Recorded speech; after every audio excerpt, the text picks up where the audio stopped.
Hyundai Kona nous revient aujourd'hui dans une toute nouvelle génération. S'il est totalement métamorphosé sur le plan esthétique, qu'il est plus grand et qu'il a largement progressé en habitabilité, il garde la recette de base, à savoir proposer un maximum d'énergie différente sous son capot. Parmi les nombreuses propositions mécaniques, la version hybride de 141 chevaux devrait être celle qui rencontre le plus de succès dans notre pays. Sur sa route, une des références de la catégorie, le Renault Captur E-Tech. Par rapport à la première génération, le Kona a totalement revu son intérieur. Il est désormais à la pointe de la modernité avec ses deux écrans haute définition, dont l'un est l'inévitable tablette tactile. Heureusement, les ingénieurs Hyundai ont eu la bonne idée de conserver pas mal de commandes physiques pour la climatisation, pour les raccourcis de ces fameuses tablettes, mais également pour les commandes de sièges chauffants, de volants chauffants. Et c'est une bonne chose car la tablette tactile a une ergonomie parfaitement désastreuse. En matière de qualité de fabrication, c'est très honnête.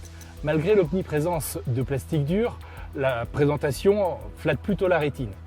Les assemblages sont hyper soignés et chose étonnante, les matériaux nous ont semblé d'un peu meilleure qualité, les assemblages également, que dans la version électrique que nous avons essayée il y a quelques semaines. Ce qui est extrêmement appréciable dans cette seconde génération de Kona, c'est l'espace aux places arrière. Le travail sur l'empattement a été très important, du coup on se retrouve avec une longueur pour les jambes, mais également pour les coudes et pour la tête, parmi les plus importantes de la catégorie. Voyager à 4 adultes ne posera donc aucun problème. Et puis petite attention particulière, le Kona est l'un des rares véhicules, sinon le seul de sa catégorie, à proposer une banquette arrière chauffante.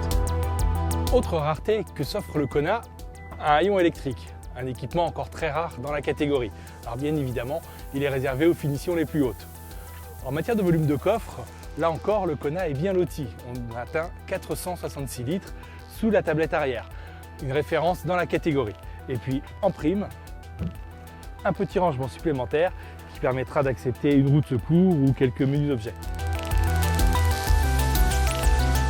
L'intérieur du Renault est quasi l'opposé absolu de celui du Kona.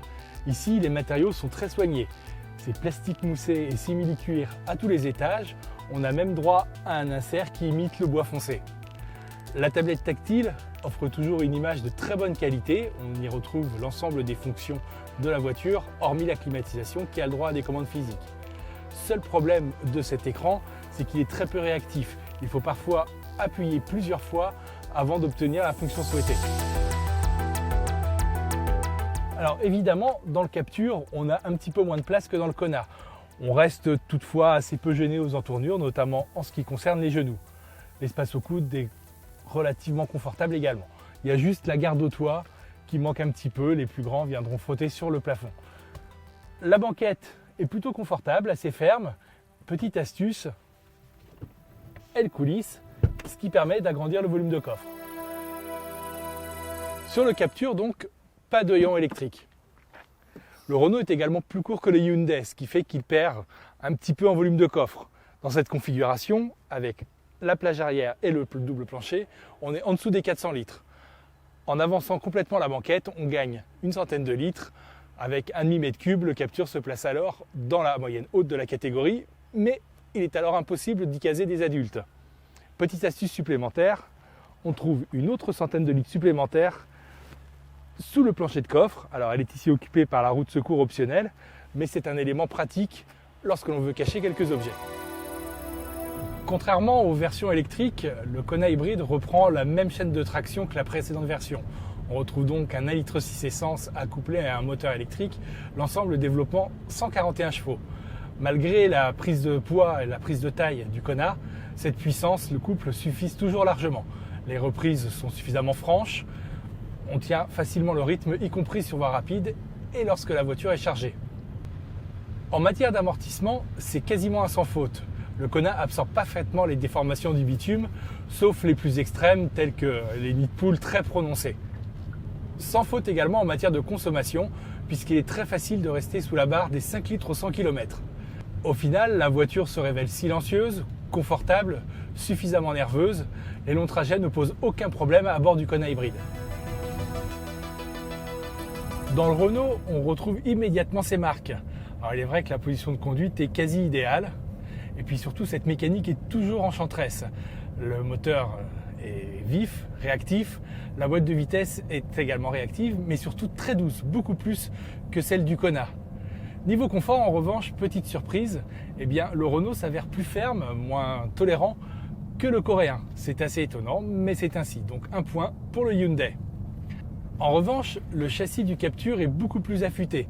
Le train avant est beaucoup mieux guidé et la voiture se révèle bien plus plaisante à conduire que sa rivale. Sur le plan de la consommation, pas de surprise, le Captur, comme toujours dans cette version hybride e-tech, se révèle très économe. Tout comme le coréen, il parvient sans problème à demeurer sous la barre des 5 litres au 100 km.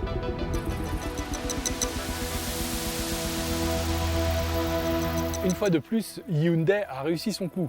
Le nouveau Kona est particulièrement réussi.